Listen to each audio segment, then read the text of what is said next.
Assalamualaikum warahmatullahi wabarakatuh. Halo teman-teman, selamat datang di channel Bang Kumis Bercerita Horor. Terima kasih sudah mampir ke channel ini. Di sini, saya akan menemani kalian dengan cerita-cerita horor yang bikin bulu kuduk merinding. Dari kisah nyata yang penuh misteri hingga cerita fiksi yang menyeramkan. Siapkan nyali dan pastikan tetap tenang. Karena mungkin bukan cuma kalian yang mendengarkan. Di tengah kota yang tak pernah tidur, berdiri sebuah hotel mewah yang menyimpan rahasia kelam. Dari luar, bangunannya terlihat megah dengan arsitektur klasik yang masih terjaga sejak zaman kolonial Belanda. Lampu-lampu gantung berkilauan di lobi, menyambut para tamu yang datang dengan harapan akan kenyamanan dan layanan kelas 1. Namun, ada satu cerita yang hanya beredar di antara para staf hotel. Kamar 1903, sebuah ruangan yang selalu terkunci rapat, tidak pernah disewakan lagi. Para karyawan lama tahu betul untuk tidak mendekatinya, apalagi membicarakannya. Satu aturan yang selalu diingat oleh setiap staf hotel, jangan pernah membuka kamar 1903. Tapi Ardi, karyawan baru yang belum terpapar cerita-cerita angker itu, Ardi tipe orang yang penasaran dan skeptis terhadap hal-hal mistis. Malam itu, ia bertugas sebagai resepsionis malam. Hotel sedang sepi, hanya ada beberapa tamu yang menginap. Jam dinding di lobi berdetak lambat, menunjukkan pukul 2 pagi. Saat Ardi tengah sibuk merapikan daftar tamu, sebuah suara samar terdengar dari arah monitor CCTV. Tok, tok, tok. Suara ketukan pelan dari lantai atas. Dahi Ardi berkerut. Ia memandangi layar monitor dan jantungnya mendadak berdebar lebih cepat. Di layar terlihat seseorang berdiri di depan kamar 1903. Padahal kamar itu sudah kosong bertahun-tahun. Ardi mencoba menenangkan dirinya. Mungkin cuma tamu nyasar, gumamnya. Tapi hatinya berkata lain. Siapa yang mau mengetuk pintu kamar yang terkunci rapat di tengah malam begini? Ketukan itu semakin keras. Tok, tok, tok. Dengan napas berat, Ardi mengambil senter dari meja resepsionis dan memutuskan untuk naik ke lantai atas. Suasana hotel yang biasanya tenang kini terasa mencekam. Lorong-lorong sunyi, hanya suara langkah kakinya yang menggema. Saat tiba di depan kamar 1903, suara ketukan itu mendadak berhenti. Lorong menjadi hening, hanya terdengar dengung AC yang samar. Ardi memandang pintu kamar itu dengan ragu. Tangannya gemetar saat mencoba mengetuk pintu. Tidak ada respons, namun sesuatu yang dingin merayap ke seluruh tubuhnya saat ia menyentuh gagang pintu. Seperti ada energi aneh yang memancar dari balik pintu itu. Tiba-tiba, lampu di lorong berkedip-kedip dan udara menjadi sangat dingin. Ardi merasa ada sesuatu yang mengawasinya. Ia mundur selangkah, tapi tanpa sadar kakinya menyentuh sesuatu. Ia menunduk dan melihat sebuah benda kecil di lantai. Kunci kamar 1903. Bagaimana mungkin? Kunci kamar ini seharusnya disimpan di dalam brankas. Ardi menatap pintu kamar yang kini tampak lebih menyeramkan daripada sebelumnya. Akal sehatnya berkata untuk kembali ke lobi dan melupakan semua ini. Tapi rasa penasarannya terlalu besar. Dengan tangan gemetar, ia memasukkan kunci ke dalam lubang pintu. Pintu kamar 1903 terbuka dengan sendirinya, perlahan-lahan. Udara dingin menyelimuti tubuhnya, seperti ada sesuatu yang berhembus dari dalam. Bau anyir menyeruak, membuat Ardi hampir muntah. Ruangan itu gelap, hanya cahaya dari lorong yang menerobos masuk. Dengan tangan bergetar, ia mengarahkan senter ke dalam kamar. Kasur di tengah ruangan berantakan, seolah seseorang baru saja tidur di sana. Padahal, kamar ini sudah dikosongkan bertahun-tahun. Dinding kamar penuh dengan coretan aneh, seperti tulisan kuno yang tak ia mengerti. Tirai jendela robek, seakan ada sesuatu yang pernah mencakar-cakar kainnya. Tiba-tiba, Ardi merasakan sesuatu menggelitik kakinya. Ia menunduk. Ada tangan pucat menjulur dari bawah tempat tidur. Ardi melompat mundur, hampir saja terjatuh. Nafasnya tersengal. Ia ingin lari, tapi tubuhnya terasa kaku. Kemudian, suara itu terdengar. "Jangan buka pintu." Ardi menoleh ke belakang. Cermin besar di sudut ruangan tiba-tiba berembun. Perlahan-lahan, di permukaannya terbentuk tulisan seperti goresan kuku. "Tutup pintunya. Dia sudah bangun." Darah Ardi berdesir. Sesuatu bergerak di dalam kamar. Ia mendengar suara napas berat di dekat telinganya. Seseorang berdiri tepat di belakangnya. Ardi bisa merasakan napas itu, panas, berat, dan berbau busuk. Dadanya naik turun cepat, tapi ia tak berani menoleh. Krek, krek. Suara langkah kaki di belakangnya terdengar pelan, menyeret seperti sesuatu yang pincang.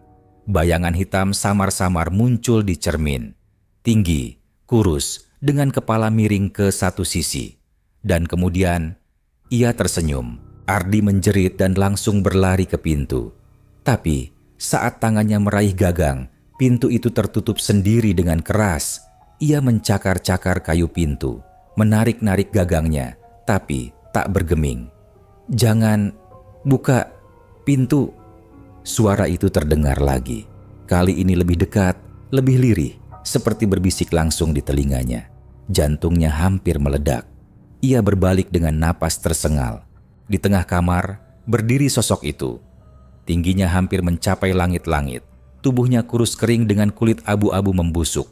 Matanya hitam legam, mulutnya menyeringai lebar, menampakkan gigi-gigi tajam yang kotor. Ardi ingin berteriak, tapi tak ada suara yang keluar dari mulutnya. Sosok itu perlahan-lahan mengangkat tangannya. Jemarinya panjang dan melengkung seperti cakar. Cermin di belakangnya mulai bergetar sendiri. Ardi melirik sekilas kepantulan dirinya di cermin. Tapi yang ia lihat bukan dirinya. Namun yang terjadi tidak seperti yang dikira. Bukannya terperangkap di dalam cermin, Ardi merasakan sesuatu yang lain. Tubuhnya tiba-tiba terasa ringan, seperti ada yang menariknya keluar dari dirinya sendiri. Pandangannya menjadi buram, dunia terasa berputar. Sosok itu menyeringai lebar, dan Ardi merasakan sesuatu yang dingin dan gelap menyelimuti dirinya. Ia ingin berteriak, tapi suaranya terkunci. Tubuhnya terasa kaku. Seketika, Ardi menyadari sesuatu yang mengerikan. Jiwanya telah terpisah dari raganya. Makhluk itu tidak mengambil alih tubuhnya, melainkan menahannya di kamar tersebut. Ardi yang asli kini menjadi penghuni baru kamar 1903. Beberapa waktu kemudian, resepsionis hotel terkejut saat melihat Ardi keluar dari lift.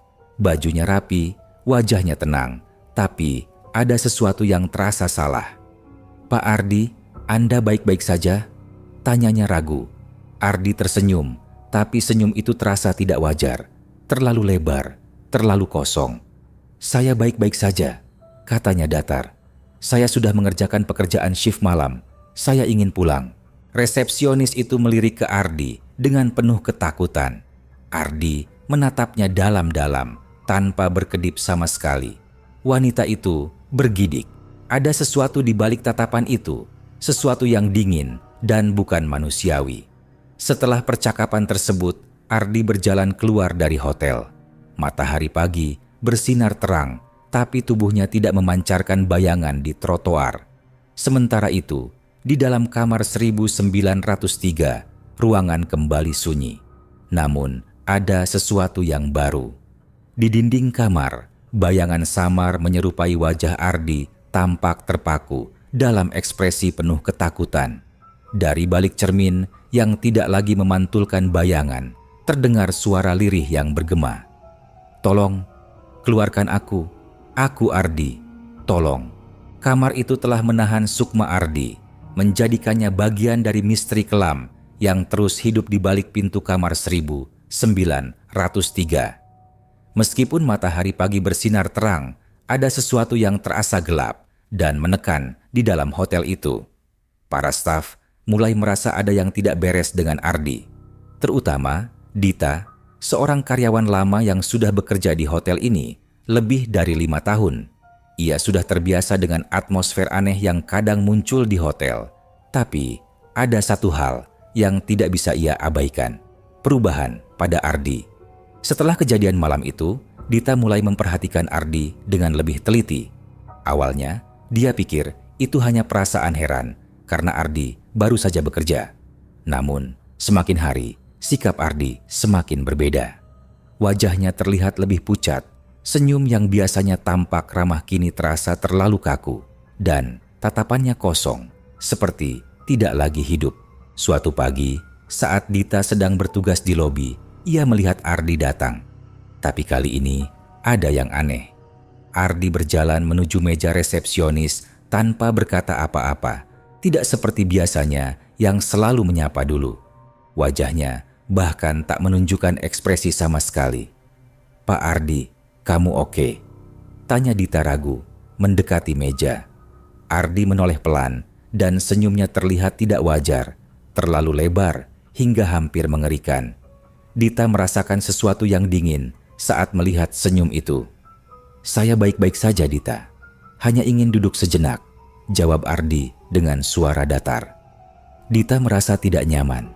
Ia mencoba memeriksa Ardi lebih dekat, tetapi sesaat kemudian Ardi sudah berlalu tanpa sepatah kata pun. Dita merasa bahwa ada sesuatu yang sedang terjadi, tapi ia tidak bisa langsung membuktikannya.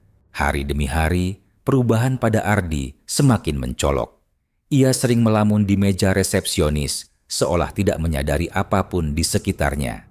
Suatu malam, saat Dita dan beberapa staf lainnya sedang beristirahat di ruang belakang, mereka mendengar suara langkah kaki berat yang datang dari lorong. Mereka semua tahu, hotel ini sepi, hanya ada beberapa tamu yang menginap. "Siapa itu?" bisik Dita. Mereka semua berdiri dan berjalan menuju lorong dengan hati berdebar. Saat mereka tiba di ujung lorong, mereka melihat Ardi berdiri di depan kamar 1903. Dia hanya berdiri di sana, memandang pintu kamar dengan tatapan kosong. "Ardi, apa yang kamu lakukan di sini?" tanya Dita dengan suara gemetar. Ardi menoleh perlahan, tetapi kali ini ada sesuatu yang berbeda. Matanya tidak lagi tampak manusiawi. Pandangannya kosong, seolah-olah dia tidak mengenal mereka. "Tidak ada yang perlu dikhawatirkan," jawab Ardi dengan suara aneh. "Saya hanya ingin melihat kamar itu." Dita dan teman-temannya saling berpandangan. Ada sesuatu yang sangat salah dengan Ardi. Mereka mencoba untuk mendekati dan mengajaknya kembali ke bawah. Tetapi Ardi justru berjalan maju menuju pintu kamar 1903. "Ardi, jangan!" seru Dita, tapi Ardi tidak mendengarnya. Tiba-tiba, pintu kamar 1903 terbuka dengan sendirinya, dan di balik pintu itu hanya ada kegelapan yang pekat. Dita merasa ada sesuatu yang mengerikan mengintai di balik kegelapan itu. Ia melihat Ardi melangkah masuk tanpa ragu sedikit pun, seakan-akan dia sudah mengetahui sesuatu yang tidak mereka pahami. Dita menarik napas dalam-dalam dan segera berlari ke resepsionis. "Kita harus memberitahu yang lain. Ada sesuatu yang salah dengan Ardi," katanya dengan panik. Namun, saat Dita menoleh, Ardi sudah tidak ada lagi. Pintu kamar 1903 tertutup rapat dan lorong kembali sunyi. Apakah Ardi sudah benar-benar terperangkap di dalam kamar itu? Ataukah ada sesuatu yang lebih mengerikan sedang terjadi? Sesuatu yang mengubahnya menjadi makhluk yang tidak lagi manusiawi? Para staf hotel mulai bertanya-tanya. Mereka tidak tahu pasti apa yang terjadi, tapi satu hal yang pasti, mereka tidak bisa mengabaikan kejadian aneh ini lagi. Hotel itu, dengan semua rahasia kelam yang terkubur di dalamnya, tampaknya sedang bangkit kembali. Keesokan harinya, Dita tiba lebih awal di hotel. Pikirannya masih kacau setelah kejadian tadi malam. Ardi, atau seseorang yang mengaku sebagai Ardi, telah masuk ke kamar 1903. Namun keesokan harinya, dia kembali bekerja seperti biasa. tanpa ada tanda-tanda perubahan, seolah tidak ada yang terjadi. Saat Dita memasuki lobi, ia melihat Ardi sudah berada di meja resepsionis, duduk dengan postur yang sangat kaku. Wajahnya datar, tanpa ekspresi, matanya kosong seperti seorang boneka yang tidak memiliki nyawa. "Ardi?" Dita memanggil, namun tidak ada respon. Ardi hanya menatap layar komputer di depan mejanya, seolah-olah tidak mendengar suara apapun. Dita merasa jantungnya berdegup kencang. Ada yang sangat salah dengan ini. "Ardi, kamu baik-baik saja?" tanya Dita lagi. Kali ini lebih mendesak. Ardi menoleh, namun senyum yang muncul di wajahnya terasa sangat kaku, seperti senyum yang dipaksakan. "Ya, saya baik-baik saja, Dita," jawabnya dengan suara datar. "Tugas saya masih sama." Namun ada yang aneh. Dita merasakan ada kekosongan yang mendalam dalam suara Ardi. Seperti ada sesuatu yang hilang dari dirinya. Ia mengamati Ardi lebih lama, mencoba mencari tahu apa yang berubah, namun tidak ada petunjuk yang jelas. "Ardi, kamu nggak ingat apa yang terjadi kemarin malam?" tanya Dita dengan suara hati-hati. Wajah Ardi tidak menunjukkan perubahan ekspresi sedikit pun. "Apa yang terjadi kemarin malam?" jawab Ardi. Suaranya tidak lebih dari sekadar kalimat kosong. Dita merasa tubuhnya tiba-tiba terasa dingin. Tadi malam, dia tahu Ardi ada di depan kamar 1903. Itu bukan hanya imajinasinya. Namun Ardi yang ada di depannya sekarang jelas bukan orang yang sama.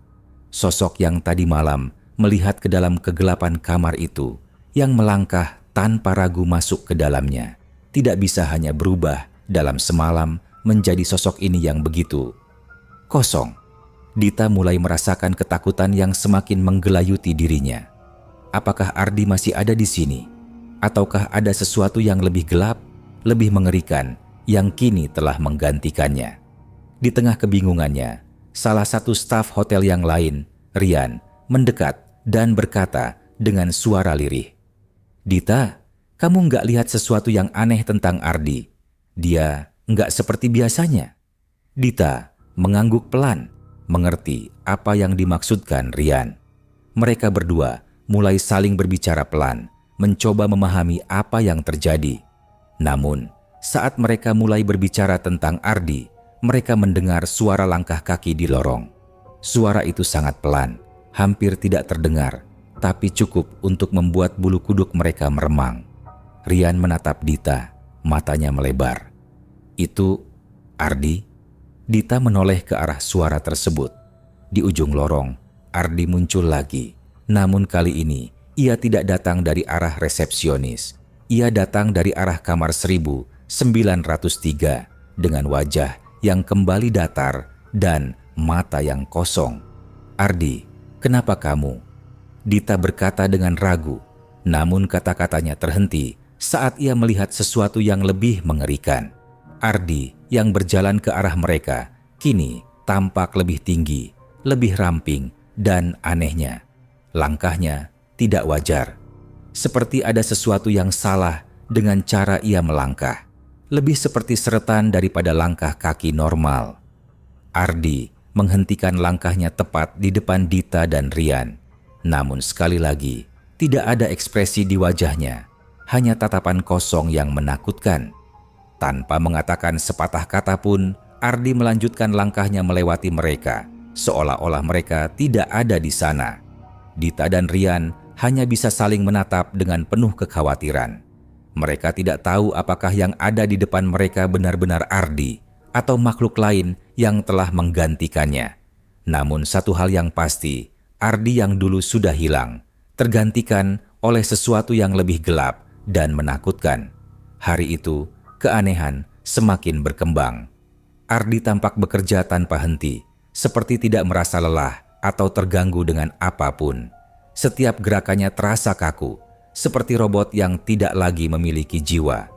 Rian dan Dita mulai merasakan bahwa mereka sedang terperangkap dalam sesuatu yang jauh lebih besar dari yang mereka bayangkan. Di tengah kebingungannya, mereka berdua kembali mendengar langkah kaki berat di lorong. Kali ini semakin mendekat. Dita menoleh ke arah pintu kamar 1903. Namun kali ini, bukan hanya suara langkah kaki yang mereka dengar. Ada juga suara gemerisik kain yang mengerikan, seperti ada sesuatu yang bergerak di dalam kamar itu. Ketika mereka berdua menoleh kembali ke Ardi, ia sudah tidak ada lagi di resepsionis. Hanya ada kekosongan yang mencekam dan suara langkah kaki yang semakin mendekat. "Rian, kita harus cari tahu apa yang terjadi dengan Ardi," bisik Dita, ketakutan. Namun, saat mereka berbalik menuju pintu belakang, Dita merasa sebuah angin dingin menyentuh kulitnya. "Dia sudah bangun," bisik suara itu lagi. Kali ini lebih jelas, lebih keras, dan terasa langsung di telinga mereka. Dita dan Rian melangkah cepat menuju pintu belakang. Ketegangan semakin memuncak di antara mereka. Mereka berdua merasa tidak tenang, terutama setelah mendengar suara yang terdengar begitu janggal dari lorong. "Dita, kita harus pergi dari sini," kata Rian dengan suara bergetar. Namun Dita dengan rasa penasaran yang mendorongnya, mengabaikan rasa takutnya dan melangkah maju. "Aku harus tahu apa yang terjadi," jawab Dita tegas. Mereka berdua berjalan menuju lorong yang gelap, dan sesampainya di depan kamar 1903, mereka melihat sosok Ardi berdiri dengan tatapan kosong. Kini, bukan hanya senyuman yang mencurigakan, tapi ekspresinya sama sekali tak bisa dikenali. Matanya tampak mati dan sikapnya kaku, seperti bukan Ardi yang mereka kenal. "Ardi, kamu baik-baik saja?" tanya Dita, cemas. Ardi tidak memberi jawaban. Dia hanya berdiri diam di depan pintu kamar, tatapannya kosong dan senyumannya semakin lebar, semakin aneh. Tiba-tiba, suara ketukan dari dalam kamar terdengar lagi. Ketukan yang sama yang pernah didengar Ardi sebelumnya. Tok, tok, tok. Namun kali ini, suara itu datang dengan kecepatan yang lebih cepat, lebih keras, seperti ada sesuatu yang mencoba keluar dari dalam kamar. Tanpa sadar, Dita mendekatkan diri ke pintu kamar. Rian menahan tangannya. "Dita, jangan," serunya. Tapi Dita tetap melangkah maju. Pintu kamar 1903 terbuka perlahan, dan apa yang mereka lihat di dalam kamar itu membuat mereka terperangah. Kamar itu gelap, sangat gelap. Bau busuk dan anyir menyeruak keluar. Dengan tangan gemetar, Dita mengarahkan senter ke dalam. Kasur yang sudah lama tak digunakan itu berantakan, seolah-olah seseorang baru saja tidur di sana. Dinding penuh dengan coretan-coretan aneh yang tampak seperti simbol-simbol kuno. Tapi itu bukan yang paling menakutkan. Di sudut kamar terlihat sosok Ardi, atau setidaknya yang mereka kira Ardi. Namun kali ini ada sesuatu yang sangat salah. Tubuhnya tampak lebih kurus, lebih tinggi, dengan kulit yang pucat. Matanya kosong, tak ada kehidupan di dalamnya. Senyumnya semakin lebar, seperti senyum yang bukan milik manusia. "Ardi?" tanya Dita dengan suara yang hampir tak terdengar. Ardi mengangkat tangan dan dengan gerakan lambat, jari-jarinya yang panjang dan tipis mulai bergerak menuju mereka. Namun, bukan Ardi yang bergerak, bukan tubuhnya yang mengontrol gerakan itu. Sosok di dalam kamar itu bukan Ardi yang mereka kenal. Itu adalah entitas yang sudah mengambil alih tubuhnya. Dita mundur langkah, terhenti ketika dia mendengar suara gemerisik di belakangnya. Rian menarik Dita untuk menjauh, namun mereka tak bisa bergerak.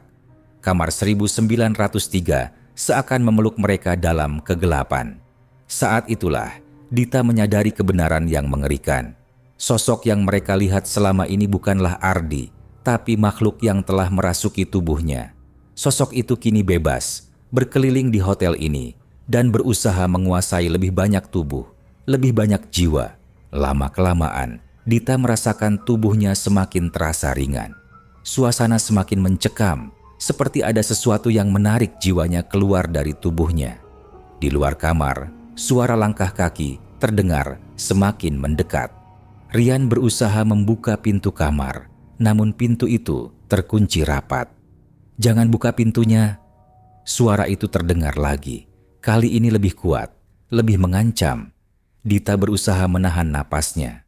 Saat mereka berbalik untuk melarikan diri, sosok itu yang pernah menjadi Ardi melangkah maju. Matanya yang gelap, mulutnya yang mengerikan, dan tubuhnya yang tinggi dan kurus seperti sesuatu yang keluar dari mimpi buruk.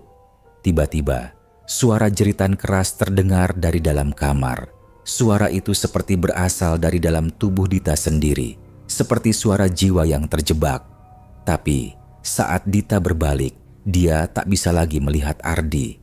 Sosok itu menghilang, meninggalkan hanya kekosongan yang menggantung di udara. Dan hanya ada satu hal yang jelas, kamar 1903 tetap menyimpan rahasia kelamnya, sementara Ardi, tubuhnya, dan jiwanya sudah bukan miliknya lagi, terjebak dalam tubuhnya. Itu adalah sesuatu yang lebih gelap, lebih jahat, yang telah menguasai tubuhnya. Dita dan Rian merasakan hawa dingin yang semakin pekat, seolah-olah ruangan itu menelan semua panas tubuh mereka. Sosok itu yang kini berdiri di depan mereka dengan senyuman mengerikan, mulai bergerak dengan langkah pincang yang membuat bulu kuduk mereka meremang. "Jangan dekat," bisik Dita dengan suara bergetar, mencoba mengingatkan diri mereka untuk mundur. Tapi langkah mereka terasa berat, seakan ada kekuatan tak terlihat yang menarik mereka lebih dekat. Sosok itu, meskipun tubuhnya tampak seperti Ardi, tidak lagi memiliki kemanusiaan. Matanya yang kosong mengerling dengan rasa lapar, seperti menunggu kesempatan untuk menyerang. Tangannya yang panjang dan kurus dengan kuku-kuku yang tajam bergerak semakin mendekat. Dan dengan setiap gerakan, ruang di sekitar mereka semakin terasa sempit, seolah hotel itu sendiri berubah menjadi penjara yang menahan mereka.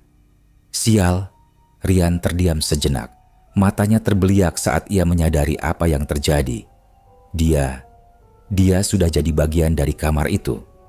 Dita mencoba menarik Rian mundur, tetapi mereka berdua tidak bisa bergerak. Setiap langkah mereka terasa semakin berat, seperti dibebani dengan beban tak terlihat. Sesaat kemudian, suara ketukan kembali terdengar.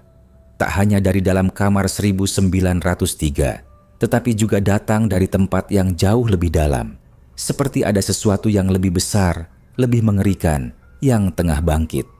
Harus ada cara untuk mengakhiri ini, Dita berpikir dengan panik. Ia tahu bahwa Ardi, atau apa yang tersisa dari dirinya, bukanlah orang yang ia kenal lagi. Di balik senyumannya yang kosong, di balik tatapannya yang mati, ada entitas yang lebih gelap yang telah menguasai kamar itu sejak lama. Tapi, bagaimana bisa mereka mengakhiri semua ini? Bagaimana bisa mereka membebaskan Ardi yang terperangkap, atau setidaknya mengakhiri kutukan yang menyelimuti hotel itu? Saat itu juga, pintu kamar 1903 kembali tertutup dengan keras, seperti mengunci mereka di dalam sebuah lingkaran yang tak ada jalan keluar. Dengan ketakutan yang semakin dalam, Dita dan Rian berlari menuju lift, berharap mereka bisa keluar sebelum segalanya menjadi lebih buruk. Namun, saat pintu lift terbuka, mereka menemukan diri mereka kembali di lobi hotel. Seolah tak ada waktu yang telah berlalu. Seolah mereka terperangkap dalam siklus yang tak akan pernah berakhir. "Ini tidak mungkin," Dita berbisik. "Kita terjebak di sini untuk selamanya." Tatapan kosong Ardi menyambut mereka dari meja resepsionis. Senyumannya yang tidak manusiawi kini semakin lebar, semakin mengerikan. Dan saat itu mereka tahu, mereka tidak hanya terperangkap di hotel ini. Mereka terperangkap dalam keabadian yang dipenuhi dengan kegelapan.